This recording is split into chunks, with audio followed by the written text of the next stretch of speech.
पुष्पराज के पास आती हूँ कि पुष्पराज, आपको क्या लग रहा है? कल चिदम्बरम जी ने भी कहा कि बहुत सारे जो वोटर्स हैं उनको अब एसआईआर में तमिलनाडु से भी लिंक किया जा रहा है। ये भी एक बात कल सामने आई थी और उसको भी चुनाव आयोग ने उसको डिसमिस कर दिया है, अभी मैं पढ़ रही थी। लेकिन मेरा सवाल सिर्फ इतना सा है, सोशल इंजीनियरिंग होती है हर चुनाव के पहले।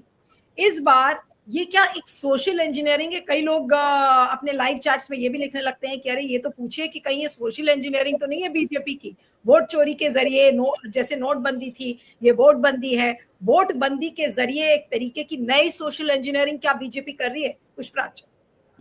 नीलू जी, आपको, पैनलिस्ट को और दर्शकों को मेरा नमस्कार। देखिए, हमारा संविधान एक व्यक्ति एक वोट एक मूल्य का वादा करती है। 1 पर्सन 1 वोट 1 वैल्यू, इसका वादा करता है संविधान हमारा। और चुनाव आयोग का काम इस मूल्य की रक्षा करना है, ठीक है।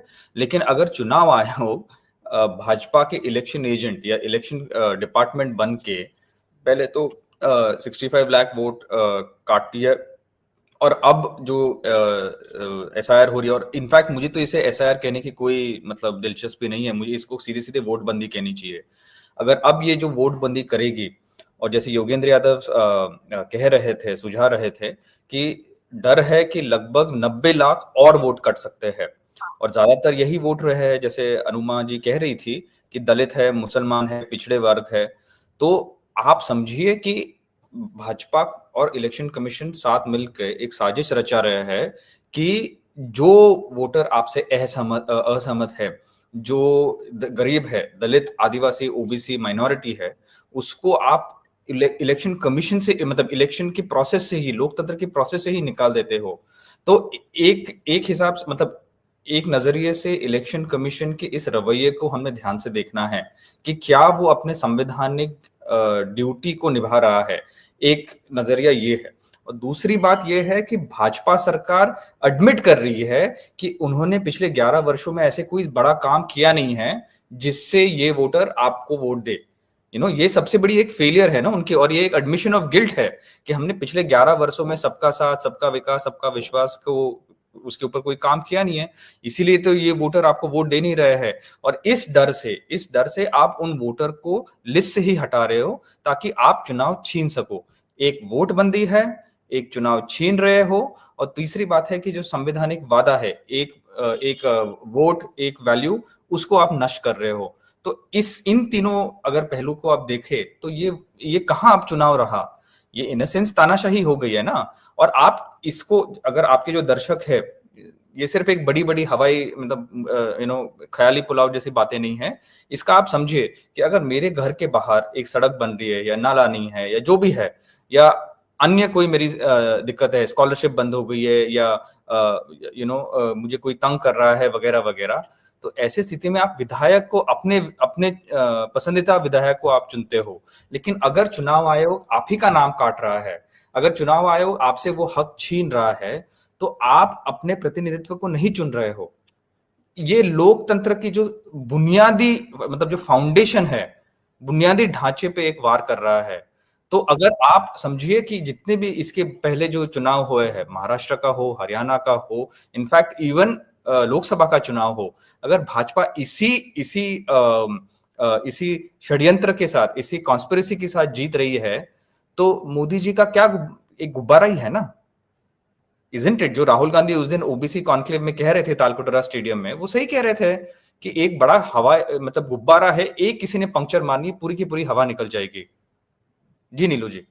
बिल्कुल नहीं, लेकिन एक चीज और भी पूछ रही है आपसे पुष्पराज, उसके बाद मैं सिद्धार्थ के पास आती हूँ कि अब तो दिख रहा है कि ये एक षड्यंत्र है, और एक बहुत बड़ा षड्यंत्र जो कि रचा जा रहा है बिहार का चुनाव जीतने के लिए। तो अगर ये षड्यंत्र है तो अब विकल्प क्या बचा है? चुनाव आयोग तो मिला हुआ है, चुनाव आयोग से न्यूट्रलिटी एक्सपेक्ट करना इस समय बेवकूफी है। कोर्ट्स एकदम चुपचाप हैं, कोर्ट्स को तो कोई अर्जेंसी भी नहीं है इस मैटर को डील करने के लिए। अभी 12 और 13 को सुनवाई होगी, कोई गारंटी नहीं है कि कोर्ट्स वाकई में इसके बचाव में आएंगे या नहीं आएंगे। लेकिन जिस तरीके से मैस वोटर एक्सक्लूजन हो रहा है, और जस्टिस सूर्यकांत ने ये कहा कि there is a mass voter exclusion, we will hear, we will deal with it, इस तरीके की प्रतिक्रिया उन्होंने जरूर दी थी। लेकिन आपको, क्योंकि आप इंडिया गठबंधन के साथ भी बहुत करीबी से काम करते हैं, इंडिया गठबंधन का क्या मानना है? क्या आप लोग वाकई में कोर्ट्स पर डिपेंड कर रहे हैं? और अगर कोर्ट से कोई उम्मीद नहीं है तो what is the next step जो इंडिया ब्लॉक लेगा? जी नीलू जी, मैं इतिहास का छात्र हूँ, इसलिए मैं थोड़ा इतिहास में आपको याद दिला दूं। आपको याद होगा कि 1915 1916 का जब दौर चल रहा था, पूरे भारत में बड़े बड़े वैज्ञानिक, बड़े बड़े लॉयर्स, कई सारे लोग मिलके, अध्यापक सब मिलके पिटिशन पॉलिटिक्स करते थे। उसको मॉडरेट फेज बोलते थे कि वो सरकार को न्योता देते थे कि ये हमारी मांगे है, इसको आप पूरी करिए, और अगर नहीं करेंगे तो फिर हम चुप रहेंगे और हम लोग भाषण देंगे, अंग्रेजी में एक साथ मिलके हम लोग भाषण देंगे। फिर गांधी जी आए और उन्होंने सत्याग्रह, मास सिविल डिसोबीडियंस का उन्होंने एक्सपेरिमेंट शुरू किया, मास सत्याग्रह। आज वही हो रहा है, और कोई चारा नहीं है। अब जो सार्वजनिक रूप से मतलब जो राहुल जी कहने वाले हैं, उसको मैं सार्वजनिक रूप से नहीं कह सकता है। वो उन्हीं की, जो एटम बॉम्ब वो फोड़ने वाले हैं, वो उन्हीं की मतलब उन्हीं की प्रेस कॉन्फ्रेंस में बाहर आएगा। लेकिन अब इस स्थिति में हमें मास सिविल डिसोबीडियंस, मास सत्याग्रह करने के अलावा कोई चारा बचा नहीं है। क्योंकि अब पूरी तरह से अगर बार बार चुनाव आप छीन रहे हो, बार बार अगर आप मतलब नागरिकों के हक छीन रहे हो, तो एक प्रगतिशील पार्टी और गठबंधन होने के उससे आपको लोगों के हक के लिए लड़ाई लड़नी होगी जमीन पर। और इसीलिए वो 10 तारीख से एक पदयात्रा शुरू कर रहे हैं। ऑलरेडी कन्हैया एक कर चुका है 18 जिलों में, अब राहुल गांधी भी करेंगे। इससे ज्यादा हम लोग पीछे हट नहीं सकते अब, क्योंकि अगर आप चुनाव ही छीन लो तो क्या ही फर्क पड़ता है। अब देखो आगे वाले चुनाव, देखो पंजाब, असम, केरल, उत्तराखंड, उत्तर प्रदेश, ये सारे चुनाव ऐसे हैं जिसमें आप बदल सकते हो, सरकारें बदलने वाली, बिकॉज हाई एंटी इनकम्बेंसी है। लेकिन अगर भाजपा लगातार, उनके पास एक बटन है कि पीछे से जाके आप वो बटन चेंज कर दो, आपका गेम का वो पूरा रुख ही बदल जाता है, तो फिर आप क्या करोगे? आपके पास और कोई चारा नहीं है। ये दिखावट देखिए, आप समझो। और इनके जो दो एलाइज है, चंद्रबाबू नायडू और नीतीश कुमार, सबसे ज्यादा इन्हीं को सतर्क रहना होगा। क्योंकि देखिए, जो उन्होंने बीजेडी के साथ किया, जो उन्होंने शिवसेना के साथ किया, हर पार्टी के साथ वो गठबंधन करते हैं और उन्हीं की पार्टी तोड़ते हैं और फिर उन्हीं की वोटें कटते हैं।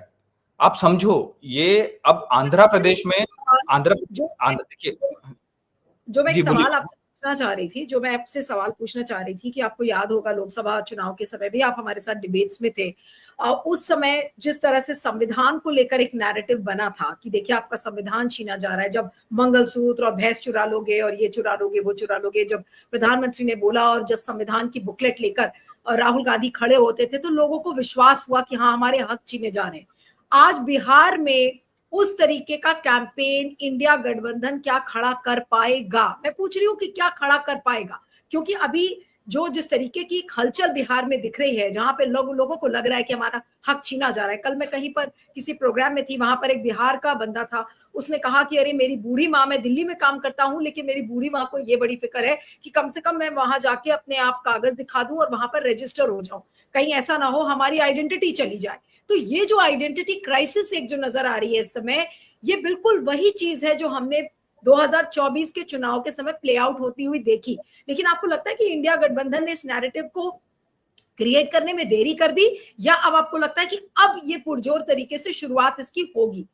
जी देखिए नीलू जी, जब सबूत हाथ में आता है तभी आप कुछ कह सकते हो ना। बिना सबूत के आप सिर्फ एक हवा नहीं करवा सकते ना। आपको एक ठोस सबूत के साथ जनता के पास जाना है। जब आपके हाथ में अब ठोस सबूत लग गया है तो जनता को जागरूक करना, जनता के सामने ये जो सच है, सत्यमेव जयते की जो लड़ाई है, इसको आगे करना, ये हमारा कर्तव्य है। इंडिया गठबंधन वही काम करेगा, राहुल गांधी जी वही काम करेंगे। लेकिन प्रॉब्लम ये है कि ये एक डबल एज स्वॉर्ड है, एक कैच 22 सिचुएशन है।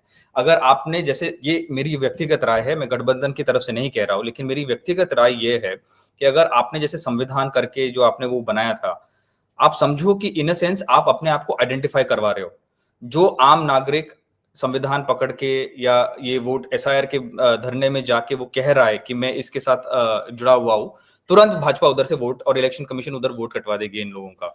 तो आप समझिए ये इन अ सेंस हमको ये लड़ाई लड़नी भी है, लेकिन जैसे 1942 में जो क्विट इंडिया मूवमेंट लड़ा था ना, जब कांग्रेस रेडियो छुपके से कर रहा था काम, ये भी करना है।